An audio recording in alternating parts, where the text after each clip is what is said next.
Hello everyone, this is Colin's channel. 今日は私の大学のノートを紹介します。参考にはならないかもしれない。そんなに頻繁にノート取ってないし、IB の時と比べると全然クオリティも違うんですが、アメリカの大学生はどんなノートを取っているのか興味ある方はぜひ最後までご覧ください。授業のノートなんですけど、100% 書かない理由は先生がだいたいパワーポイントのまんま読み上げてるからで、そのパワーポイントはウェブサイトにも載ってるし、その場でメモしないと逃してしまうっていうような情報はあまりないからです。その時に質問したり、その時に先生がおまけで言ったことを付け足して書くって感じです。で、教材などが上がっているサイトなんですけど、海外の大学ではよくある Canvas っていうウェブサイトを使っています。学期ごとに取っている授業は異なるんですけど、Canvas では今取っている授業を全て把握できる。ホームページ見ると科目ごとにセクションがあります。で、その科目をクリックするとシラバス、授業計画だったり、成績、提出するところのリンク、ディスカッション、クラスメイトと話し合う SNS みたいなフォーラム、あとは Zoom リンクなどなどいろんな機能がついています。今オンラインだからっていうのもあるんですけど、オンラインになる前も先生がそこにこの動画見といて、このファイル読んどいて、ここに提出してなど指示を出します。この Canvas っていうサイトで便利なのは、提供じゃないです私がただ使っている Canvas を紹介してるだけで、便利なのはメールアドレスがなくても自分が取っている科目の生徒たちや先生に直接メールできること、あとはカレンダーっていう機能があって、先生たちが提出期限と提出物をアップするんですね。それが自動的にカレンダーに入って、1日どれぐらいの課題の量があるのか全体像を見ることができます。この日は課題が山盛りあるから事前にちょっとずつ進めて計画しながら進むことができるので、パッと見れるのがとても便利です。ディスカッションっていうのは先生が例えば質問をするとします。で、それに生徒たちがリプライして、で生徒たちのリプライにもリプライできる Twitter みたいな Twitter、Facebook みたいなページなんですけど、そこのディスカッションはセーブされないの。1行2行の時は全然いいんですけど、たまに長文書いたりするのでセーブされなくて全て水の泡になってしまったっていう経験を重ねた結果、事前に Google ドックに書くようにしました。前置きが少し長くなっちゃったけど、普通の授業のノートと実際に提出するものみたいな紹介します。まず一番ノートっぽいのが中世ヨーロッパの授業を取った時ですね。映画ではなく普通の歴史学ぶ授業だったので、一番大学生らしいかなと思って、イギリスとフランスの歴史ですね。こんな感じでバーンと私はタイトルを書いて、大して変わんないかもしれない。普通にブレットポイントで書いてます。こだわりは特にないと言ったんですけど、言ったっけ？こだわりはないんですけど、長文を書かないようにはしてます。パッとキーワードを書いて、なるべく文字数を減らすっていうスタイルです。検索する時とか、例えばある人物についてもうちょっと勉強したい、あれなんだっけと思い出す時に Google ドライブの検索バーエンジンで検索バーエンジンSearch Engine Search Bar It's either one 検索するとこのファイルだよって教えてくれます。だからキーワードだけ入れるようにしてます。この授業はエグザムがあって、論文を書くエグザムだったから、ブレットポイントの下にちょっと説明文を書いて、実際に論文書くときにこうやって話を広げられるよ、こうやって文字数稼げるよっていうヒントを書いています。試験がない授業だったらもう全然サボってるし、暗記系だとノートとクイズレットを使うので、ノートからクイズレットに移すときにもうちょっとディテール、詳細を足すと思います。懐かしすぎて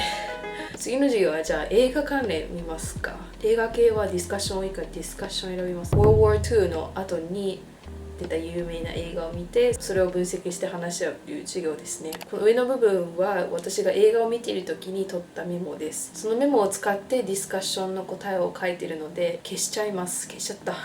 でもこれだけ少し残ってます。これはウォン・カー・ワイという監督さんがどのように主人公の欲望を演出しているかっていう質問なんですけど、分析系は結構好きなのでちょっと長めの回答になってしまいますが、このスローモーションは何を意味してるか、カメラの使い方だったり、この主人公たちの欲望は何なのかなど書いてます。この映画は本当に好き。香港の映画なんですけど、切ないラブストーリーでとても有名な作品です。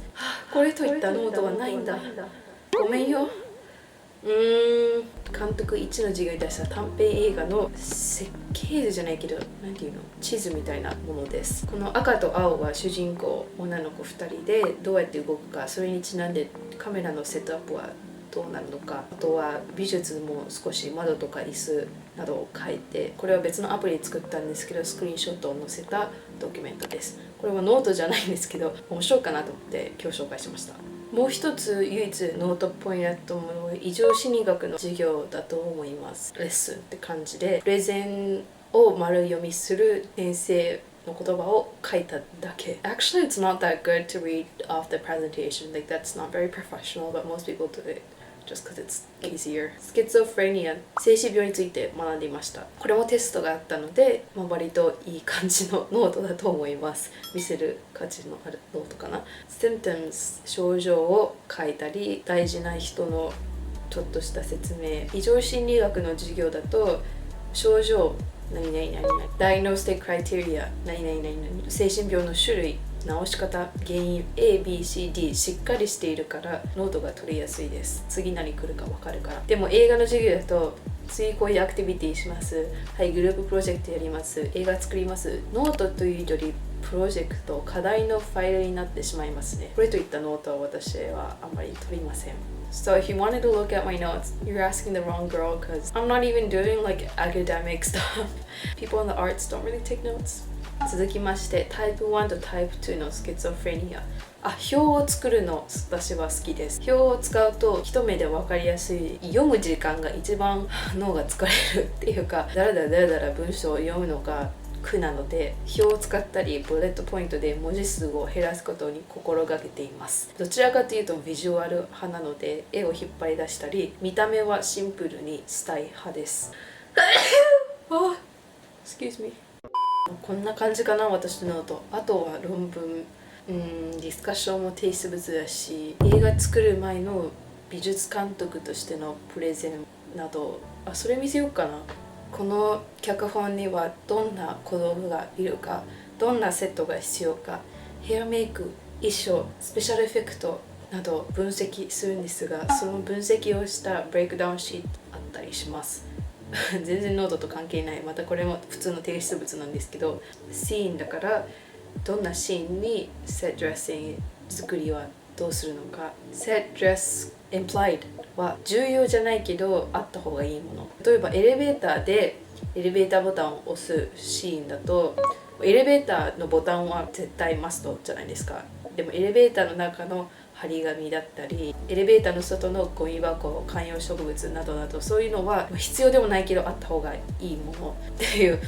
ことになるので、set dress implied になります。小道具はこの時なくて、でヘアメイクアップジョシュっていう主人公はハゲだったからハゲとヒゲがあると書きました。でコスチューム、衣装はどんな感じか、メガネかけていてちょっとドーキーな格好をしていると。そんな感じでシーンごとに分析していって、何が必要なのか美術監督として把握する課題だったんですけど、このように実際にやることが多いので、あまり映画関係のノートはないです。はい、以上で私の大学のノート紹介だったんですが、 Although I don't take notes, I'm an all-A student. My grades are perfectly fine.